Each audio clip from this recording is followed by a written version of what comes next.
Heho Pop gengs!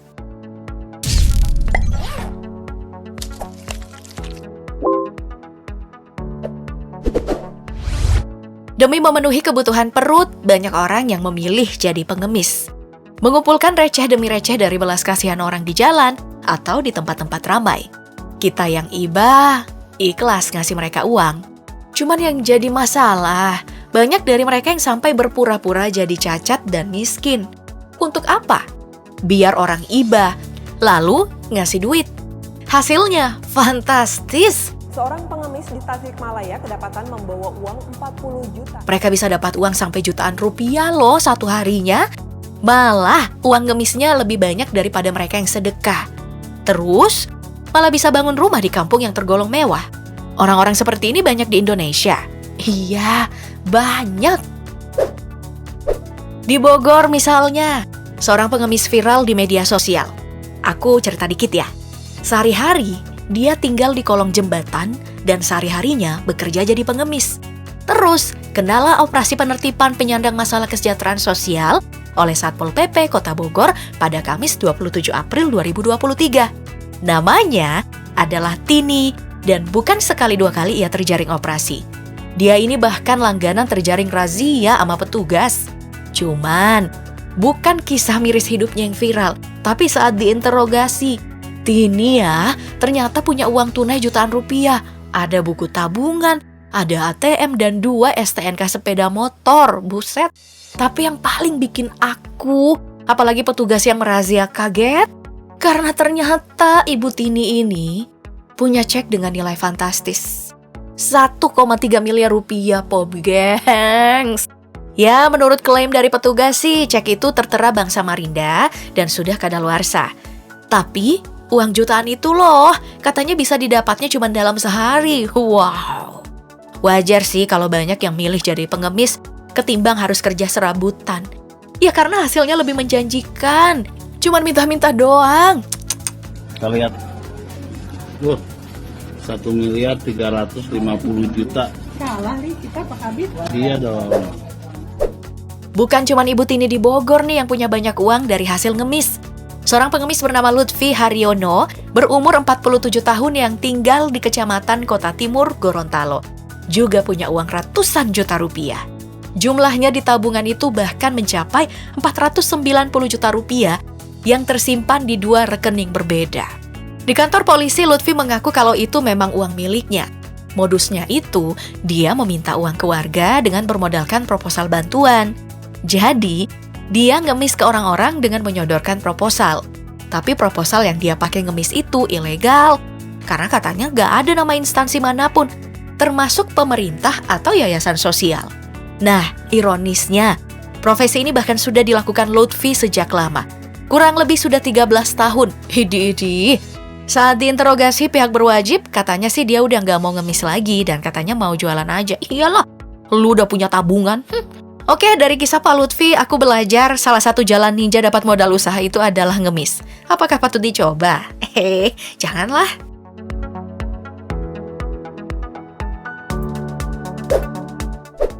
Kalau kamu heran ada pengemis yang punya uang banyak, itu udah sejak dulu kok. Jadi jangan heran. Sekitar tahun 2018 juga ada pengemis di Tasikmalaya yang punya duit banyak. Bahkan ya, saat terciduk razia, dia ini kedapatan bawa uang tunai yang jumlahnya 43 juta rupiah. Terus juga bawa emas yang nilainya sekitar 15 juta rupiah. Uang pecahan 50.000 dan 100.000 terus ditambah dengan emasnya itu disimpan dalam kantongan plastik. Dan semuanya itu ya dari hasil ngemis selama 18 tahun. Namanya adalah Ibu Epon, usianya saat itu kira-kira sekitar 50 tahun. Menurut pengakuan Ibu Epon, uangnya itu mau dipakai untuk bangun rumah. Cuman yang jadi masalah, dari laman berita yang aku baca saat diantar pulang ke rumahnya, dia tinggal di bangunan permanen yang sangat layak huni. Terus 2 anaknya itu adalah pengusaha konveksi dan tikar. Aneh kan?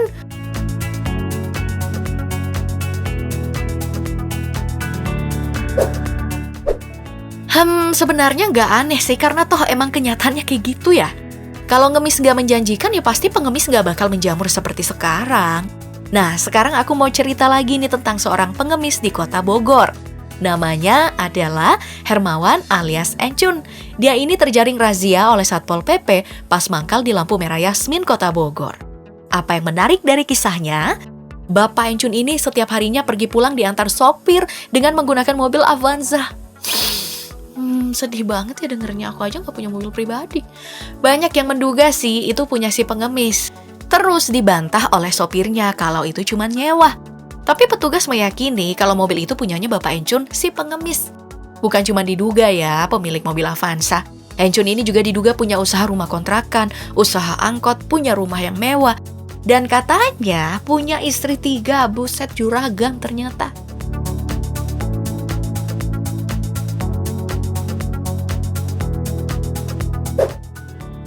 Kang Deddy Mulyadi, anggota Dewan Perwakilan Rakyat juga pernah memergoki seorang pengemis, ibu-ibu, yang pura-pura tangannya cacat. Ia menemui pengemis itu saat sedang belusukan. Ditanya-tanyalah, dan ternyata tangan yang ditutupin sarung sama sekali kagak cacat. Bukan cuma pura-pura cacat nih ya. Pengemis itu juga punya KTP yang katanya dengan membayar uang 500.000 ke oknum. Karena penasaran, Kang Deddy mendatangi rumah si ibu, dan ternyata ibu tersebut punya 1 sepeda motor yang terbilang baru. Bukan cuma punya motor yang dikredit 700.000 per bulan. Ibu ini bersama keluarganya mengontrak rumah yang biaya sewanya itu 500.000. Itu artinya kan paling tidak sebulan ini harus ngeluarin duit sampai 1,2 juta rupiah. Belum lagi ditambah biaya hidup. Ya kira-kira keluarga ibu ini punya penghasilan sampai 2 juta rupiah sebulannya. Sakit kumahnya normal dok. Oh sakit kumaha normal ini. Satu lagi aksi pengemis di Kota Pekanbaru, Riau.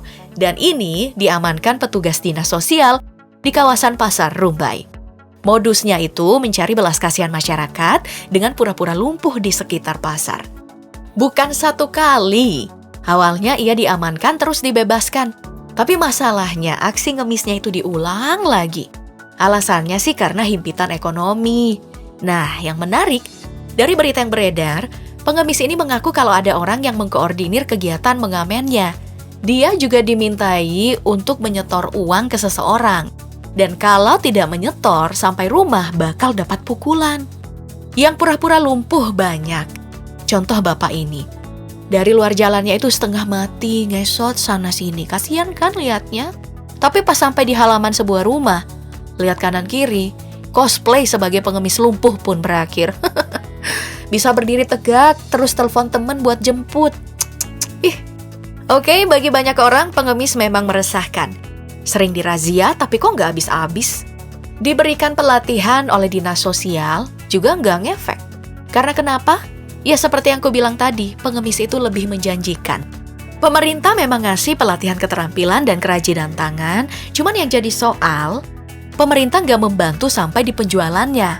Mereka harus usaha sendiri, keliling cari pembeli. Lebih ribet kan? Jadi, kalau mereka memilih menengadahkan tangan di jalan-jalan, mengetuk pintu rumahmu dan sedikit memaksamu, ya lagi-lagi, karena pengemis itu lebih menjanjikan.